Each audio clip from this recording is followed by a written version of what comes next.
অন্ধকার কাটিয়ে সামনে এগিয়ে যেতে হবে, নিজেকে বিশ্বাস রাখতে হবে নিজের ওপর। এই যে রোদ আছে মানেই পথ দেখা যায়। সমস্যা জীবনে থাকবে, বাধা আসবে, কিন্তু রোদ যেমন মেঘের আড়ালে থেকে বেরিয়ে আসে, তেমনি আমরাও অন্ধকার কাটিয়ে সামনে এগিয়ে যেতে পারি। নিজেকে বিশ্বাস নিজের ওপর রাখো, তুমি পারবে। জীবনকে প্রশ্ন করলো, আমরা কবে সত্যি হব? জীবন হাসলো এবং বলল, কখনোই না। কারণ তোমরা যেদিন সত্যি হবে সেদিন আমি মূল্যহীন হয়ে পড়ব, যে সেদিন তোমরা স্বপ্ন দেখা বন্ধ করে দেবে। তেমনই একটা আমার স্বপ্নের ভিডিওতে তোমাদের সকলকে জানাই স্বাগত। স্বাগত জানিয়ে আমি আমার ভিডিওটি এখান থেকে শুরু করেছি। আজকের ভিডিওটি থাকছে সম্পূর্ণ একটা অন্যরকম ভিডিও। আজকে কোনো ব্লগ ভিডিও আমি তোমাদের সাথে শেয়ার করব না। সকাল থেকে আকাশটা বেশ রৌদ্রুর ঝলমলে, তো ভাবলাম একটুখানি কাজে মন দেব। অনেক দিন ঘরের অনেক কাজ করা হয় না। তখনই বুনু ফোন করে বলল, চলে আয় না বাড়িতে, আজকে আমাকে বিরিয়ানি রেঁধে খাওয়াবি। তো আমিও ভাবলাম চলো যাওয়া যাক। আমি এর আগে কখনো বানাইনি, আর যখন আমি বানালাম আমার প্রথমেই ট্রাই করাটা তোমাদের সাথে একটুখানি শেয়ার করলাম। আর ভাবলাম যদি তোমরাও এখান থেকে যারা একদম বিগিনার আছো তারাও যদি কিছু শিখতে পারো। আমি আমার ভাষায় তোমাদেরকে একটুখানি বোঝানোর চেষ্টা মাত্র করলাম। জানি না কতটা ভালো হয়েছে, কিন্তু খেতে কিন্তু ভীষণ টেস্টি হয়েছিল। বাড়িতে এসে অনেকটা সময় পার করে ফেলেছি। এরপর গুড মর্নিং, সবাই কেমন আছে বলো? আমি তো ভীষণ ভালো আছি। ঠিক কথা রাখতে আবার চলে এসেছি। আজকে সারাটা দিন তোমাদের সাথে শেয়ার করব। ও বাড়ি থেকে সমস্ত কাজ করে এসেছে, এখন এখানেই আমার 2-2.5 ঘন্টা যা কাটার এখানেই কাটবে, কারণ এখন আমার বাবিন ঘুমিয়ে পড়েছে। চলো সারাটা দিন থাকতে থাকো আমার সাথে, দেখো আমি কী কী বলছি। সকালবেলা ঘুম থেকে উঠে মাথায় একটা বিশাল বড় চাপ থাকে, কি জানো তো, যে আজকে বাবিনকে কি খাওয়া দেবো। কারণ বাবিনের তো শরীরটা ভালো নেই, অন্যদিন তো দোকানের কেনা খাবার নেস্টাম, স্যারেল্যাক, মমস্ক্যার, ইজাম এইসব কিছু দেওয়া হয়। তো আজকে কি দেবো, যেহেতু একটু পেটের সমস্যা হয়েছে, তাই ভাবলাম একটু মুড়ি গুঁড়ো করে জল দিয়ে দিই। আজকে দুধটাও স্কিপ করলাম ওর জন্য। তাই এখানে মুড়িটাকে মিক্সিতে ভালো করে গুঁড়ো করে নিয়েছি, আর এখন আমি এটাকে জল দিয়ে একটুখানি ফুটিয়ে নেব, তাহলে ওর গলায় লাগার চান্সটা থাকবে না। গরম জল দিলেও হতো, তবে আমি আর সেই রিস্কটা নিলাম না। এমনি বাচ্চাটা খেতে চাচ্ছে না, তারপর যদি বমি টমি করে তাহলে তো আরও হবে ওর কাজ। এবার অল্প একটু করে নিয়ে আমি এর মধ্যে জল অ্যাড করব।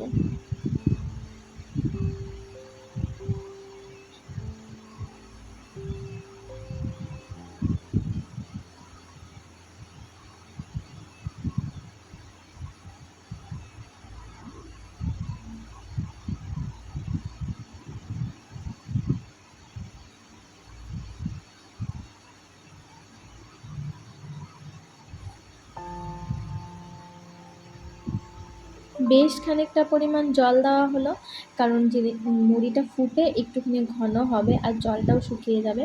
হাত দিয়ে গুটি গুটি যেগুলো হয়েছে মুড়ি, সেটা আমি ভেঙে দিচ্ছি। মুড়িটা গরম জলে দিলেও হয়, তবে আমি বললাম না যে সেই রিস্কটা আর নিলাম না, এমনি বাচ্চাটা খেতে যাচ্ছে না।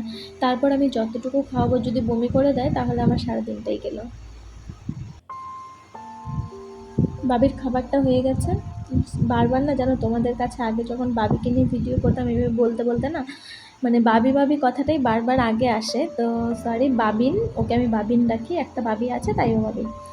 আর মনে পড়ে তোমাদের বাবিকেও যখন খাওয়াতাম এমনই বাটি, থালা, চামচ এগুলো নিয়ে বসতাম আগের ভিডিওগুলোতে। তো ওকে খাওয়া দাওয়া করানোর পর বিছানাটাতে চলে আসলাম। বিছানাটা টান টান করে গুছিয়ে এখন আমরা চলে যাব। প্রচণ্ড রৌদ্র বাইরে, দেখতে পাচ্ছ, তাকানোই যাচ্ছে না। আজকে ঘুম থেকে কটায় উঠেছি জানো? এই দেখো, বাচ্চার বাবা সাকসেস হয়েছে, বাচ্চা ঘুমিয়ে গেছে। আসলে এই ঘরটা খুব ঠান্ডা, তো সেই জন্য টেবিল ফ্যানটা চলে, আর এভাবে রাখা যায় না, জন্য এই পাতলা একটা কাঁথা দিয়ে এরকম করে দিয়েছি। হালকা বাড়ি করে করেই কেটে যাচ্ছে। তোমাদের সাথে এর আগে বললাম যে আগের ভিডিওতে ডাক্তারের কাছে গেছিলাম, কোনো লাভ হয়নি, আবার আজকে যেতে হলো। এখানে দেখো ঘুমিয়ে গেছে, ডাক্তার দেখিয়ে আসলাম, কিছুতেই ঘুমোবে না, বাড়িতে কেউ নেই, আমি একাই আছি আপাতত। এই দেখো সব বিছানায় খেলনাপাতি সব ছড়ানো ছেটানো। এই যে দেখো আমি যে ওকে খাওয়া দাওয়া করালাম, তারপর এখানে বাসনটাও রয়েছে। জলটা নাও বাবি।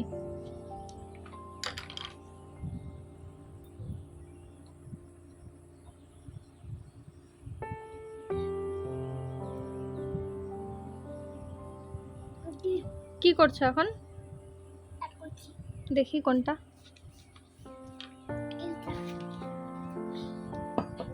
ও সুন্দর তো। এটা কি? বাটারফ্লাই। আহ, এটা কিন্তু পারতেছি না আমি একা একা। পারবা পারবা, করতে থাকো। আমার হেল্প চাই। চেষ্টা করো, পারবা। হেল্প চাই।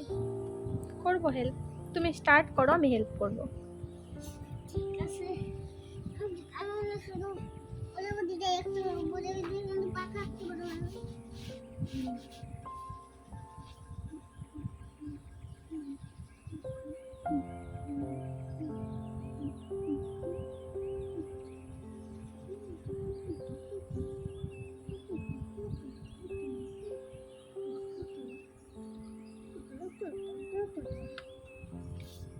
অনেক একটা বুঝে কি হয়েছে?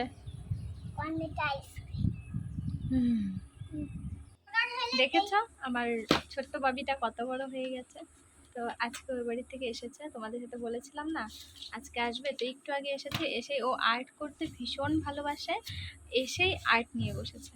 তো এখানে আর্ট করছে, দেখি বাটারফ্লাইটা কোথায় গিয়ে দাঁড়ায়, তারপরে অবশ্যই তোমাদেরকে দেখাবো ওর আর্ট। তো তার জন্য এখনও আমি বাসনটুকু ধুতে পারিনি, তো ওকে ঘুম পাড়িয়ে দিলাম এখানটাতে আগে, যে একটু ঘুমিয়ে যাক তারপর আমি কাজটা করি। পায়ে নিয়ে ঘুম পাড়াতে হয়, তো তার পিছনে একটা বালিশ ঠেকিয়ে তারপরে বসেছে। আচ্ছা বলো তো, এই জায়গাটা থেকে মনে হচ্ছে না আমি আমার আগের ঘরটাতে আছি? আসলে আগে যখন আমি ভিডিও করতাম ব্যাকগ্রাউন্ডে এই এই সাইডটাই থাকতো, তাই না বলো? খুব মিস করি আগের ঘরটাকে। তবে নতুন কিছু হয়তো অপেক্ষা করছে ভালো, তাই একটুখানি চলছে জীবনটা এলোমেলো। তো চলো দেখতে আগে কি হয়। অনেকটা রাত্রি হয়ে গেছে, আমি তোমাদেরকে টাইমটা বলছি, এখন বাজে 10টা 20। আর এই 10টা 20-তে আমি ওকে ঘুম পাড়ালাম। এখন আমার কালকের রান্না আছে, কারণ কালকে সকালে তো তোমাদেরকে আগের ভিডিওতে বললাম না যে বাবি আসবে। তো বাবি আসলে পরে ওকে স্কুলে দিতে হবে। তো ওর বাবা আবার বেরিয়ে যাবে সকালবেলা। ও আরেকটা কথা বলা হয়নি, আমাদের একটা টোটো নেওয়া হয়েছে গাড়ি, তো ওটা আর কি চালায়, এক টাইম শোরুম করে আর এক টাইম হচ্ছে ওটা চালায়। এবার ব্যাপারটা হলো যেতে হবে আর কি, সকালবেলা উঠেও বেরিয়ে যাবে আর আমি একে নিয়ে থাকবো। যদি উনি না উঠে ঘুম থেকে সকাল সকাল, তবে আমার কাজ সব হয়ে যাবে, আর যদি উঠে যায় তাহলে তো গেল। সেই জন্য কালকে রান্নার রেডিটুকু আজকে করে রাখি, তারপরে দেখা যাবে উঠে গেলেও একটু সময় ঠিক বের করে নিতে পারবো। তো চলো আজকের মতো ব্লগটা আমি এখানেই শেষ করছি। গুড নাইট, সবাই ভালো থেকো, সুস্থ থেকো। আবার তোমাদের সাথে অবশ্যই খুব তাড়াতাড়ি দেখা হবে নতুন কোনো গল্প নিয়ে, নতুন কোনো ভিডিওতে। চলো ততক্ষণে যেন টাটা।